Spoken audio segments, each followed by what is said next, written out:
Hi there, welcome to Nomadic Diaries. We're the podcast that takes you on journeys through the lives of those who have already embraced the international lifestyles. Whether you're an expat, a digital nomad, or someone who's dreaming of those lifestyles, this is your passport to a world of insight. We dive deep into the hearts and minds of the overseas lifestyle professionals, the authors, and researchers. Join us in this fun adventure as we deconstruct all the elements of expat and nomadic lifestyles, one captivating story at a time. Hello, Nomadic Diaries listeners, and welcome. Today it's my privilege to introduce you to our fabulous guest, and her name is Vashti Kanahele. Hi, Vashti. Hi, Doreen. Thanks so much for having me on today.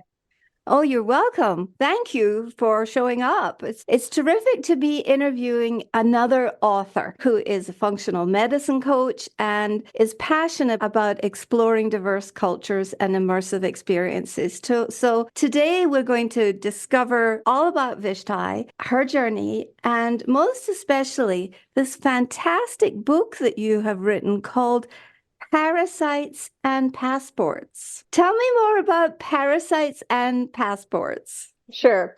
Well, I wasn't going to write a book. That wasn't actually on my list of things to do. But about a little over a year and a half ago, my husband was like, Vashti, I really think you need to write a book. And I was like, no, I don't think so. And he was like, no, you have such a journey to share with people. Your story is different. People will find it engaging. And so I thought, why not? And I kind of played around with it for a few months. And then on New Year's Day in 2022, I just sat down and just started writing. And I wrote Passports and Parasites in about 5 months because I knew we were moving.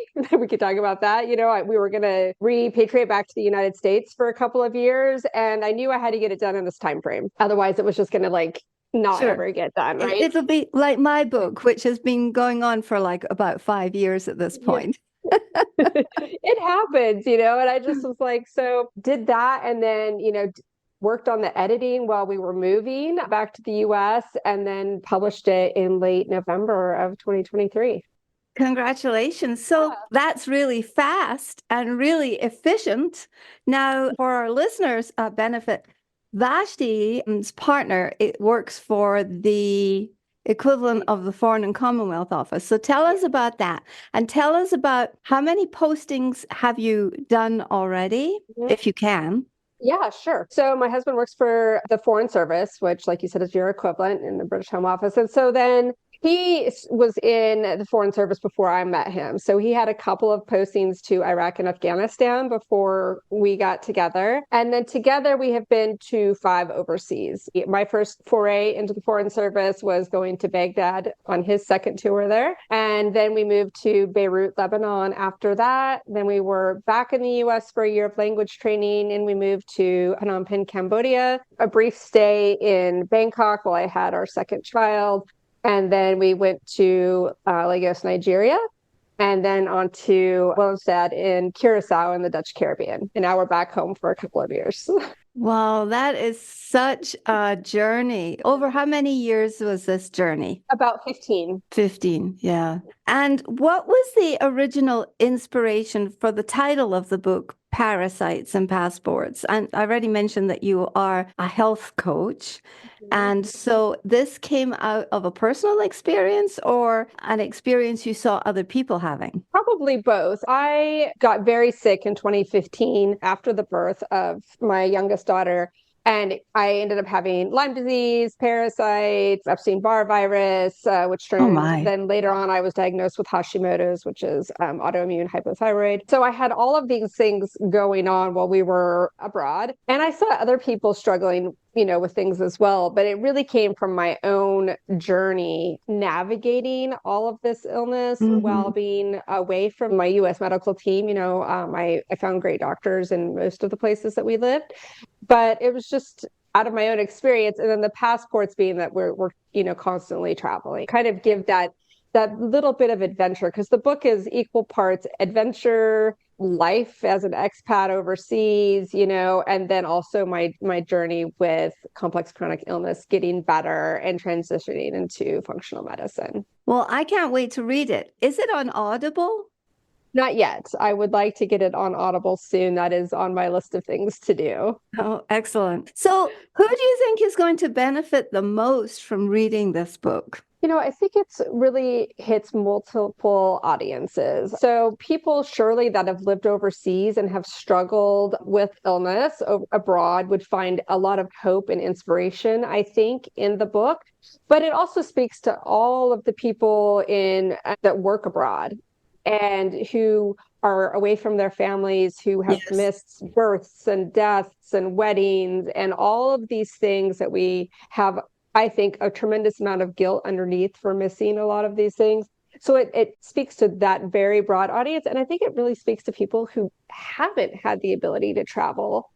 This is the feedback I've gotten. And they're like, oh my goodness, this world is out there. And I want to go, experience it. Because in the book, I take you through each chapter is a place that we live. So they're lengthy chapters, but they're broken up in different way where we traveled and stuff. So the reader is along with me, not only in living abroad, but also in traveling to about 40 countries. That's amazing. Yeah. Well done.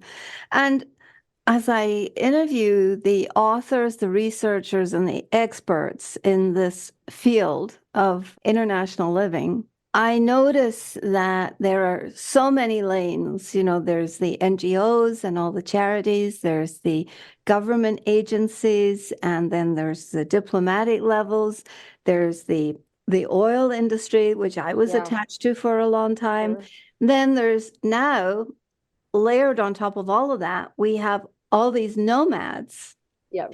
And every lane has challenges, and every lane has delights, and every lane has different kinds of people navigating them to discover what we all call, I think, adventure. Yeah. So could you share with us a couple of your adventures that you've had abroad that are maybe in the book or that led to the book? There's so many adventures. I realized as I was writing the book, I was like, okay, we've been through a lot of things that people might say are hard, or others would be like, well, that was quite the adventure, right? I think really the opening scene of the book where I'm on a Black Hawk helicopter, that is complete adventure, right? I actually am like, what did I sign up for here in that diplomatic lane? And I'm just like, blown away that this is my first experience as I'm flying over Iraq. And you're going into Baghdad, right? Yeah, into the green zone. Yeah. So still an active war zone at that time, going into the green zone.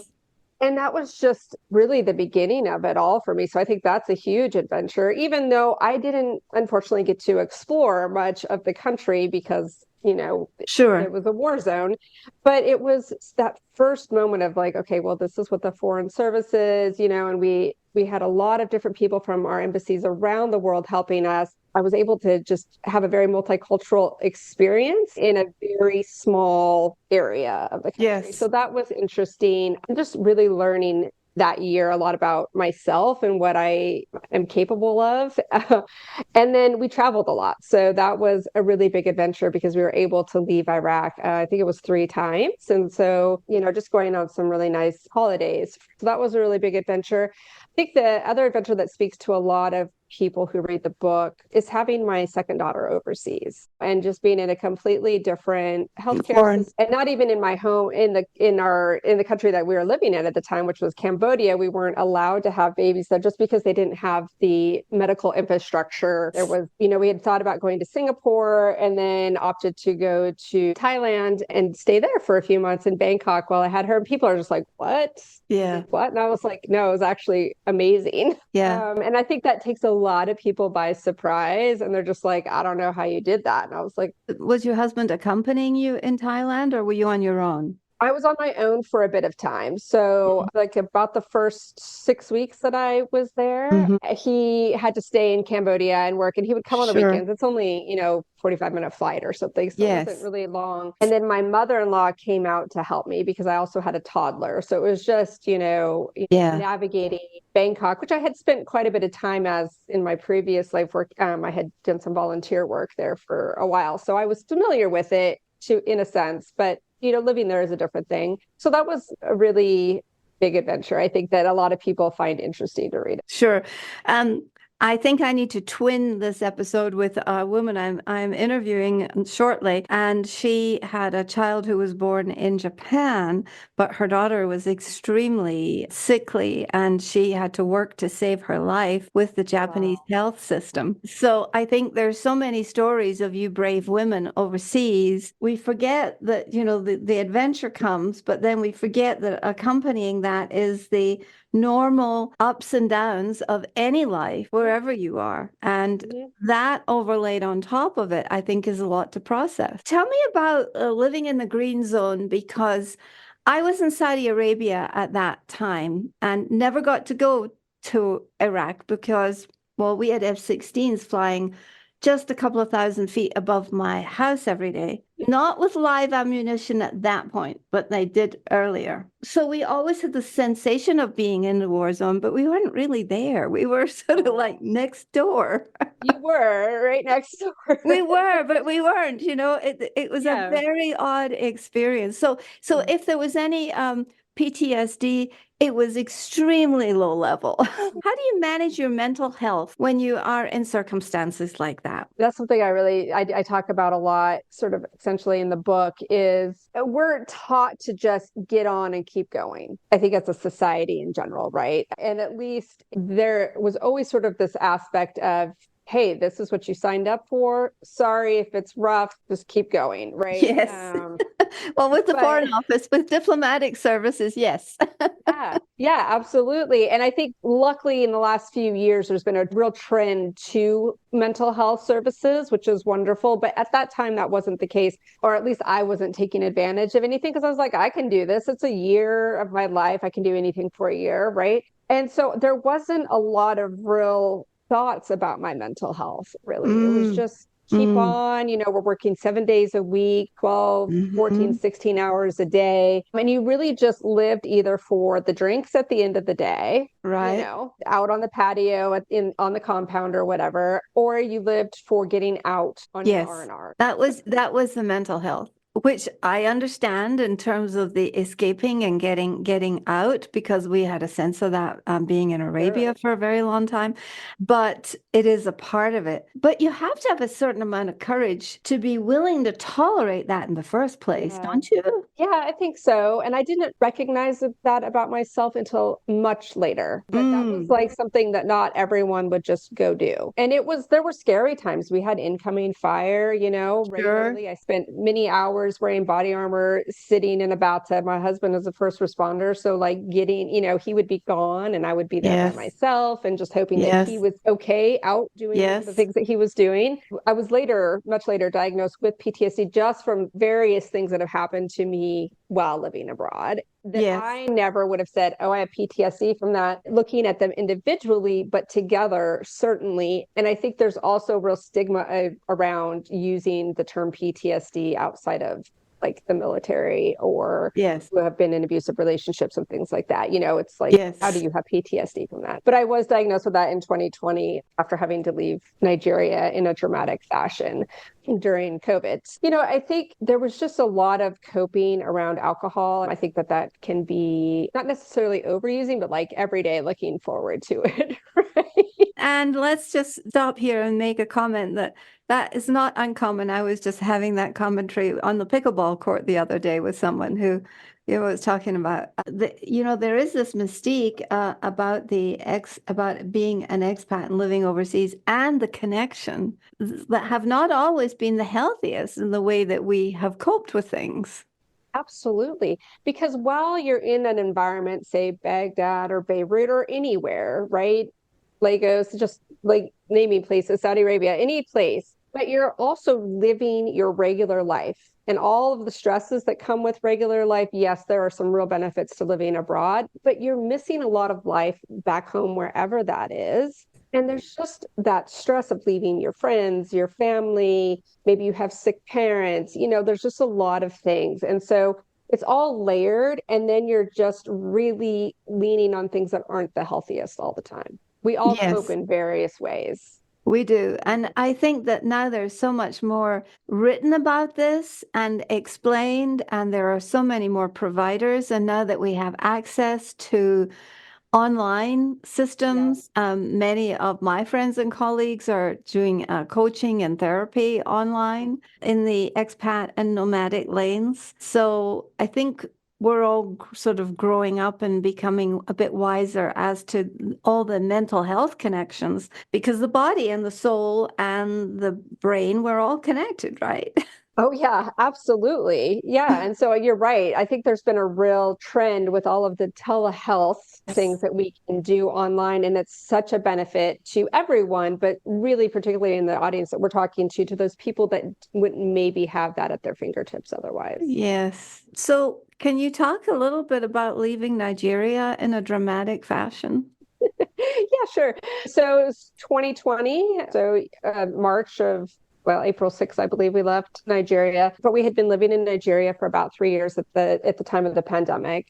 For Did you those of you like that it? I loved living there actually. And people are like, and I love adventure and being in places that maybe don't have a great reputation or whatever, and just finding Sure. my community, and people make the place, right? Yes. So, we had a very good community. I had great friends. They're both expat and local friends. And so in January of 2020, when we started hearing about COVID, we were just living our lives there. Things were going on. And then as the pandemic really was upticking, as everything was Yes. happening in Italy, and all of that same time was happening, right? Well, what happened is they started closing airspace. And when that happens, you're in a real predicament to whether you're going to stay, whether you're going to go, or if you're going to be Yes. required. So at that point, we were not required to leave, but I was having this conversation with my husband. Do I stay because my own health issues, and Nigeria did not have the capability to take care of really sick people, nor did we know if we would be able to be medevaced, to Right. leave on an airplane and Yes. have Yes. medical care provided to you. That wasn't necessarily going to be an option because the whole world was evacuating back home, Exactly. right? And so we thought, okay, we made the decision for my daughters and myself to leave. And my husband will always be the one that stays behind until the lights are turned off at the embassy, right? So that him going with us was never an option. An option. Right. And we had our dog, and so that he and the dog were going to remain behind. And so we tried several times to leave, and the flights were turned back around over airspace because you're dealing with other country clearances, and because of the pandemic, airports weren't operating at their function. So anyway, many times of going out to the airport just to be turned around. And going to the airport in Nigeria is not like a 5 minute 30-minute hour ordeal. This is like, it can take upwards of like 4 hours to go the Yes. 9 miles due to traffic. And Yeah. so it was becoming very, very stressful as I'm like, okay, girls, you got to stay. You're going to say goodbye to daddy today. We're going to get on this plane. We're going to go, oh, wait, no, I'm sorry. We're not going to do that today, and go back home and repeat this process multiple times. It was very stress inducing. How old were the girls? Goodness, 4 and 7 at the Oh, time. yeah. Yeah, so it was rough. Yeah, they were about 5 and 7. And so, it was just hard for them to totally understand what was going Yes. on at the same time, or be Yes. really much help to me, which is fine. But it was just like, oof, it was very stressful. And there was an incident at the airport where we had all been waiting, because not only were the diplomats and other US like officials going out, but we were also taking Nigerians who had dual citizenship Sure. back out too. So Sure. it was like hundreds of people at the airport. We were all waiting, and then they said no, and it just really sort of devolved into chaos, and it was very scary because I'm like holding on to them. My husband was doing something else, and he's like trying to get to us to get us out of this bad situation. And that's when I was like, Mm. you know what, we're not leaving. We're going to Mm. stay here with you.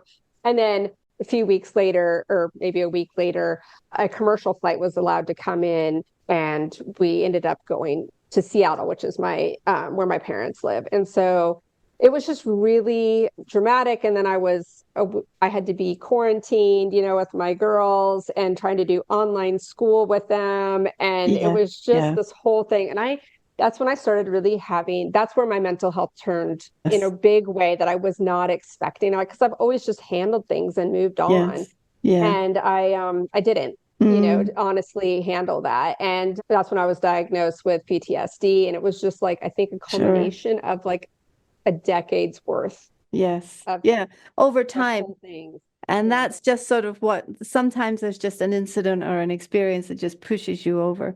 Yeah.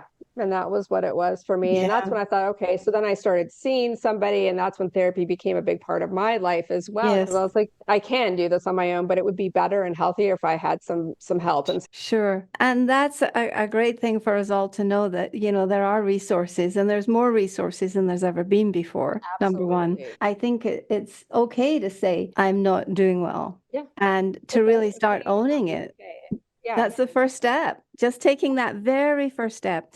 So, how about your children? How did they sort of manage this rock and roll life of moving back to Nigeria, being in the States for a lot of months during the pandemic, and then leaving again to go to another posting? Yeah, so we went from Nigeria to Seattle, and then several months later, my husband was able to leave Nigeria, and then we all moved to Curacao together. And the kids are so resilient, an astounding amount of resiliency, but it also doesn't mean they aren't having a hard time. Exactly. Um, It's this end. We discovered suddenly that, oh, you can't just move your kids around the world and have no consequences. Yeah, I mean, they love it. Really, it's all they've ever known. But as they're getting older, now 11 and 9, that it is becoming harder to be like, Yes. hey, we're back in the United States, but we're going to move again in another year and a half, and then you're going to say goodbye to the new friends and all of this, and it becomes a bit more of a challenge. Yeah. But Yeah. overall, I think they have really loved it. They have learned a tremendous amount about the Yeah. world. They've seen Yeah. some very, very hard things, but also Yes. that really informs who they are as people. Exactly. Yes. And really adds to the humanity that we want to be. We want everybody to have this, what I call global heartedness. And so Yeah. I think you and I are very privileged. And I think the greatest privilege I have had was actually in raising a daughter overseas, Hmm. because we were able to expose our kids to a lot of circumstances. I think it sort of cuts down on the preciousness and really builds their internal mental muscles as well as their physical growth. It really, Absolutely. it really changes them at depths. We're raising global citizens and Yes.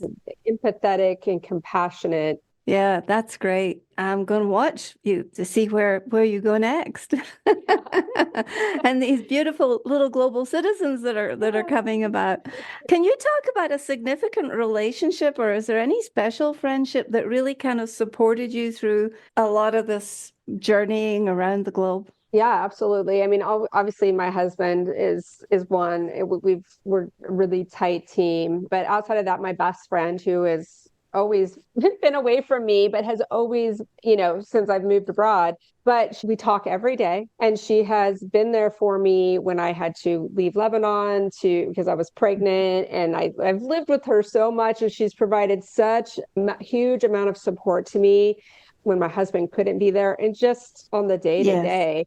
Yeah. And so her, Carolyn, my mom, and then I met a group of girlfriends when we lived in Beirut, my second tour. And we were just together this weekend, actually, some of us. And I was like, we have sustained this Yeah. amazing friendship for Yes. 15 years almost now, Yeah. and Yeah. have been through some really rocky times together. Yeah. And so I think that those three different groups of people have really been huge for me in the last 15 years. I think the shared experiences, either a very difficult situation or a very novel situation, Yeah. really support people in bonding in unique and meaningful ways that sometimes we don't get the opportunity or the invitation to experience nowadays. Would you agree with that? Yeah, because I met those ladies in Beirut, and that was like an amazing tour, but also not always the easiest because we lived on a Hmm. compound and, all of this and the security situation and things like that. So we were in a very sort of stressful and novel situation together, which really bonded us. Again, with like some of my friends from Baghdad, I think all of my foreign service friends that I've kept in contact with and have been really close to, it's because we shared these experiences together. And then my best friend Carolyn, we've been best friends since college, and it's just been amazing that we have, through the space, Yes. and Yeah. distance, have Yeah. remained. I credit our friendship and a lot, technology has changed everything. Yes, it definitely has. And we have more access to each other. So Yeah. when we have Mhm. more access to each other, I think we can dig in a little better. Yeah, absolutely. So, as an author, how has this transformed your life? Are you working other than as an author, or you're a Yeah, so working I have author? a practice, a health coaching practice, where I see people with all sorts of with health issues, people that just want to improve their health, to those people with complex chronic illness like Lyme disease, mold, toxin illness, all of that. So I wrote the book while having that practice. How did the book change me? I am a very private person by nature, and I have become a very public No. person, and it has told my whole story, right? Like, for someone who doesn't want, who doesn't share a ton, I went and told everybody everything. Yeah, I get it. And I find myself just blurting out things on this podcast and going, oops, didn't Yeah, mean to say that. absolutely. So I'm just like, okay, I just completely changed. That has been something that has been a challenge for me, is this public facing side of myself, because you can be a coach without telling everybody your whole story. Though I find that people really relate to me now because they know this story. But then just being out there doing all the podcasts, the media, the speaking, Mhm. everything like that has been a big, big change for me. Have you found that that has also built your confidence? Oh, yeah, absolutely. I'm much more confident than I was before. And I just feel like also that a real weight was lifted from me when I wrote the book. It was as much about telling my story as it was about healing. Yes. Yes. Yes. And thank you. I really needed to hear that today. Because writing is transformational. Personally, I enjoy the speaking, Mhm. but writing is necessary as well. Yeah.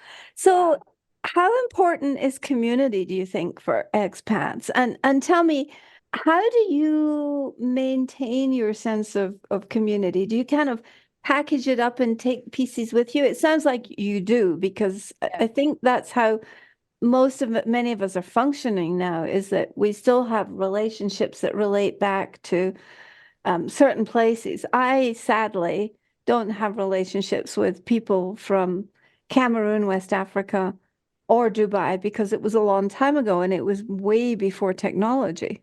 Yeah, that is sad, but it's just like the power that technology has given us to Yes, maintain relationships, you and know? that's amazing.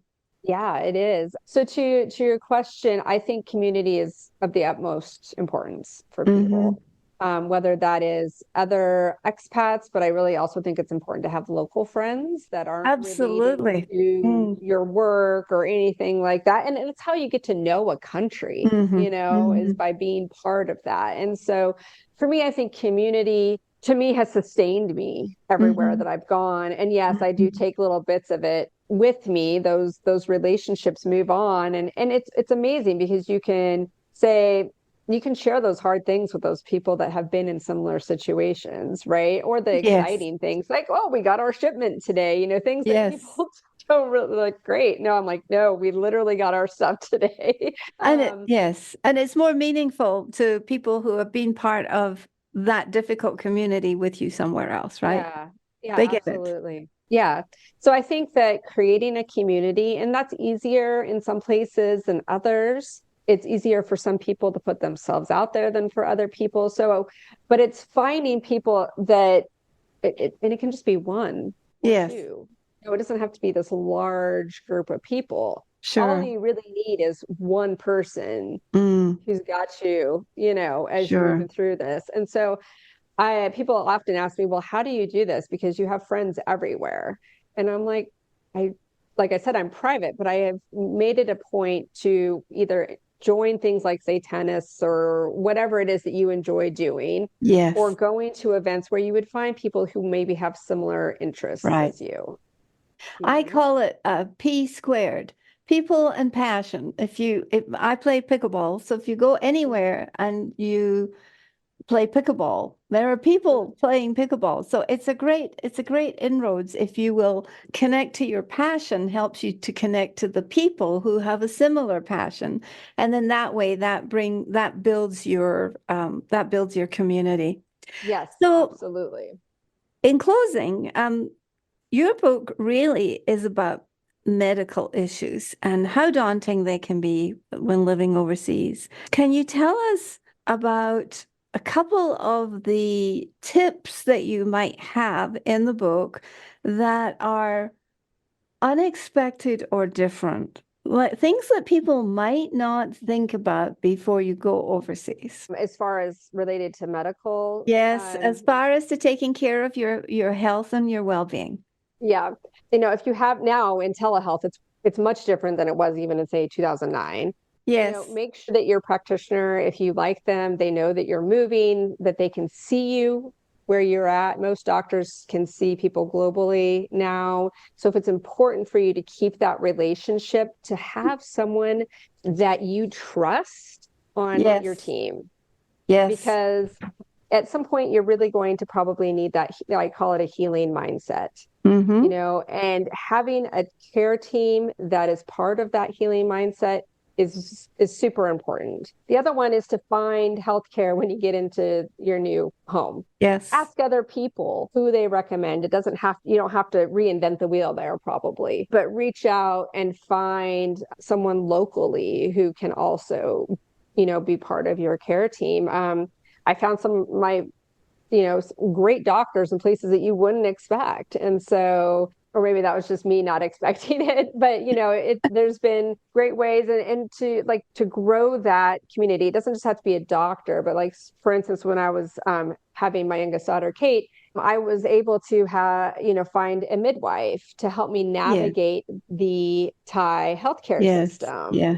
I had a lactation consultant who happened to be an American, because there was a large expat community Community. in Bangkok. Yeah. Hmm. But, to find those people, because the people that you have around you, can really support you as far Sure. as, like, the medical care. So, and then you don't have to really not always navigate that all on your own, because it can be really daunting. Absolutely. Well, that's very, very great tips, is asking other people, do your networking, but make sure that you have a connections to somebody back in your home country who has a healing mindset that you can stay connected to, that you can do telehealth to, who can be advising you the way along so that there's continuity of care.